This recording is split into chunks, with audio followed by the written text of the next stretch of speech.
কোনো সাধককে, কোনো বৈষ্ণবকে, কোনো সন্তকে কণ্ঠে কণ্ঠী, ললাটে তিলক এবং তার শিখা দেখে হাসি ঠাট্টা করে, জানবেন তার উপরে কলির প্রভাব পড়েছে।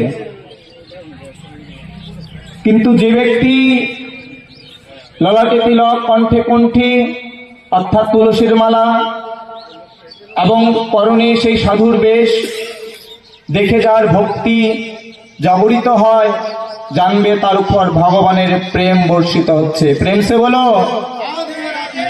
জোর সে বলো।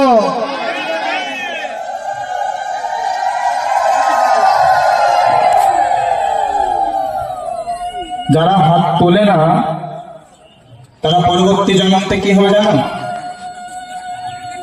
ভগবানের নামে যারা হাত তুলতে চায় না, ভগবান বলছে যারা হাত তোলে তাদেরকে তো আমি পার করি, কিন্তু যারা হাত তোলে না, প্রেম সে বলো,